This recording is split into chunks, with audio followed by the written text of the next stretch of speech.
नमस्कार। मैं डॉक्टर हेमलता काटे, हिंदी विभाग, बाला साहेब देसाई कॉलेज पाटन। हम देख रहे हैं एमए भाग 1 के लिए जो कथा साहित्य रखा है उसमें से मृदुला गर्ग लिखित नाटक जादू का कालीन। इस नाटक का हम अंतिम भाग देख रहे हैं।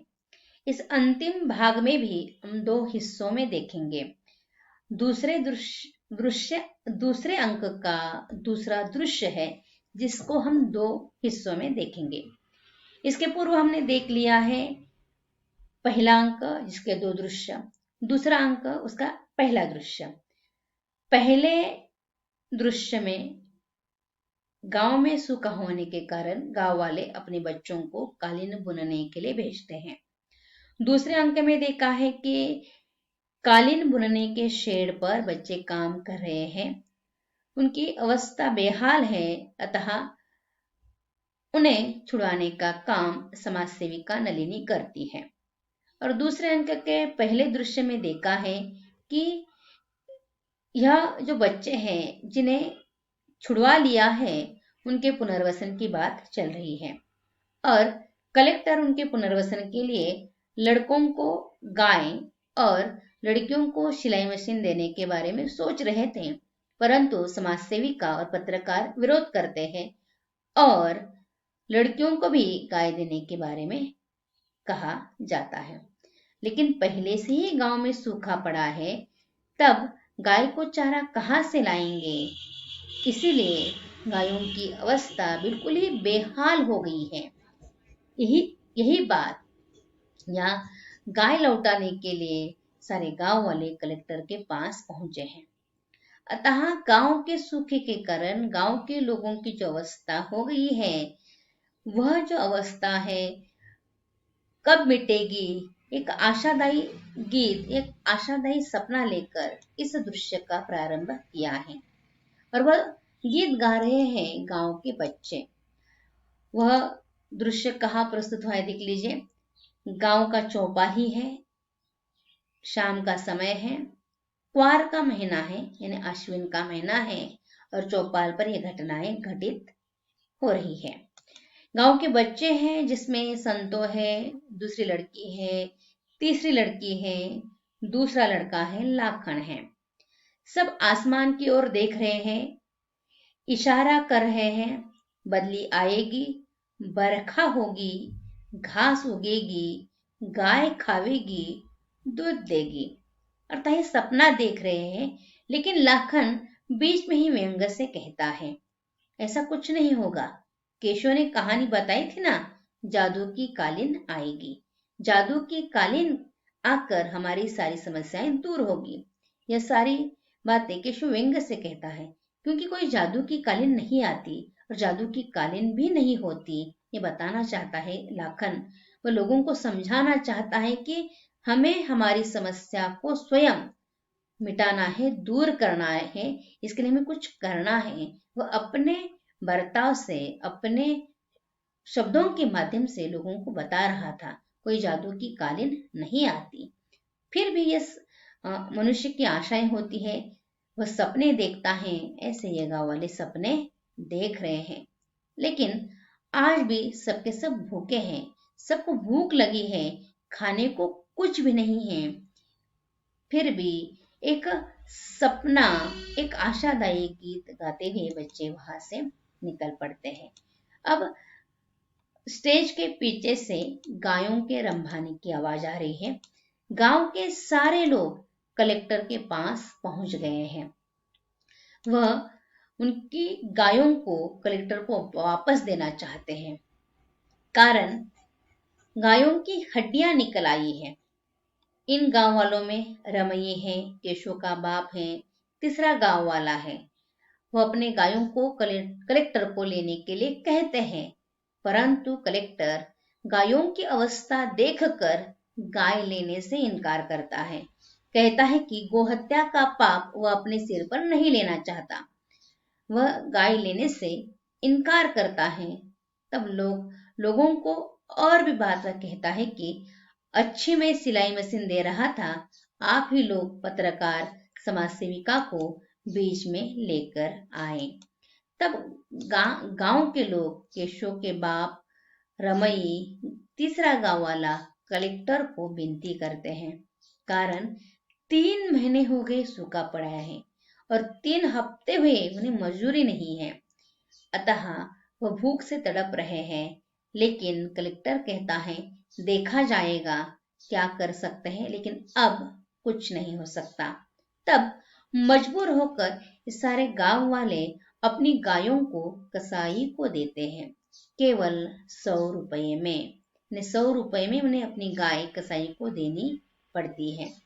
और नाराज होकर जब घर पहुंचते हैं तो थोड़े बैठे ही नहीं कि माई आकर कहती है अब आ गए दूसरे कसाई, अर्थात केशव का बाप संतों के लिए रिश्ता लेकर आया है एक लड़के का।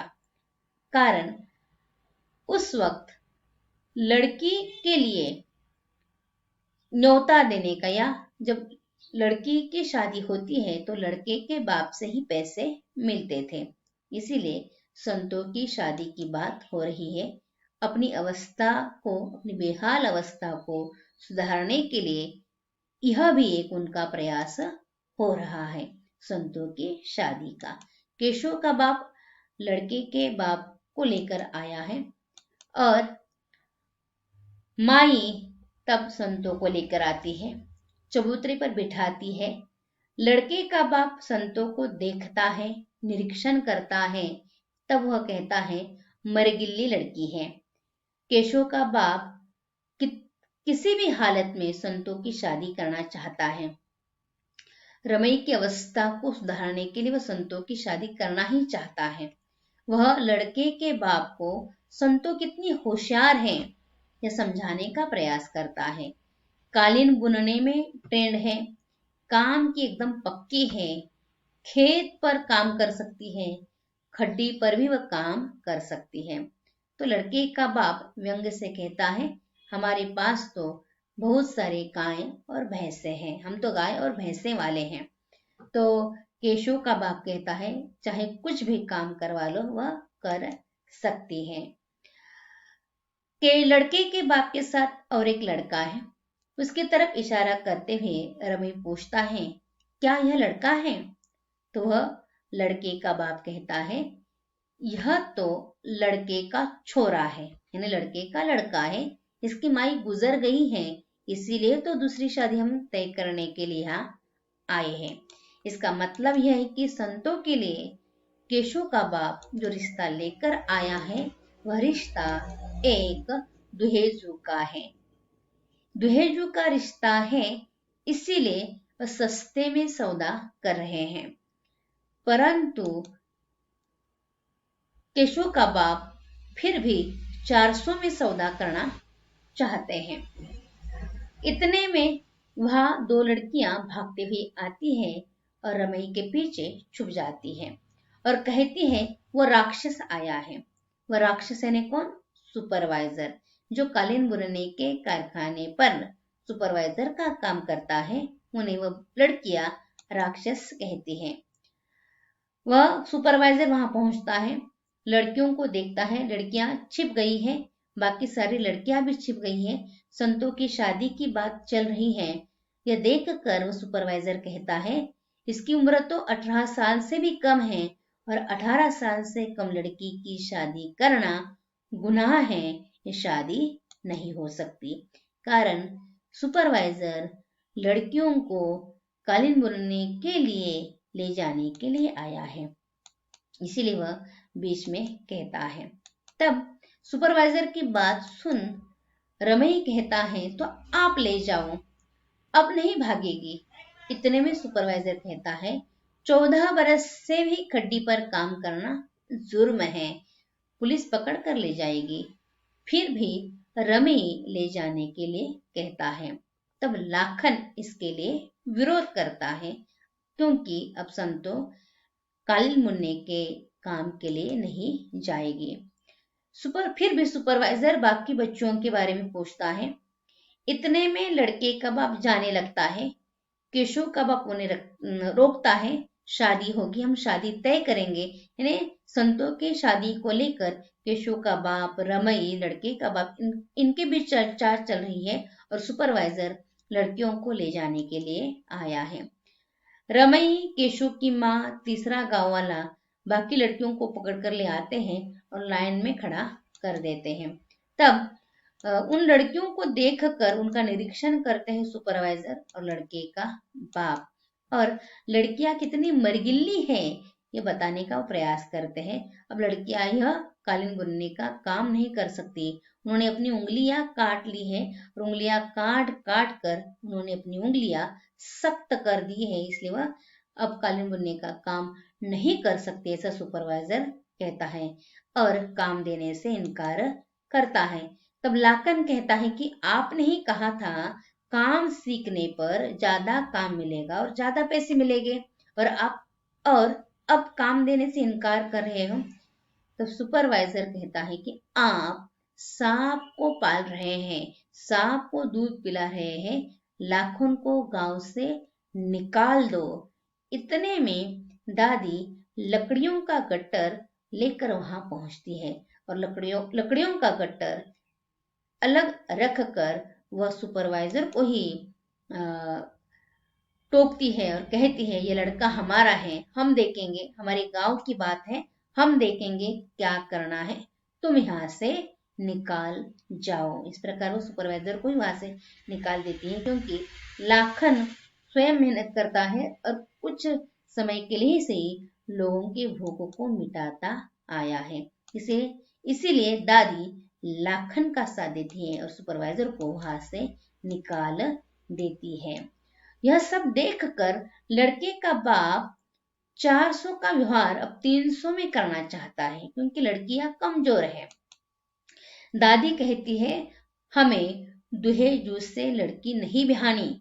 तब लड़के का बाप 2 लड़कियों के व्यवहार करने की बात कहता है, 650 में देने की बात करता है।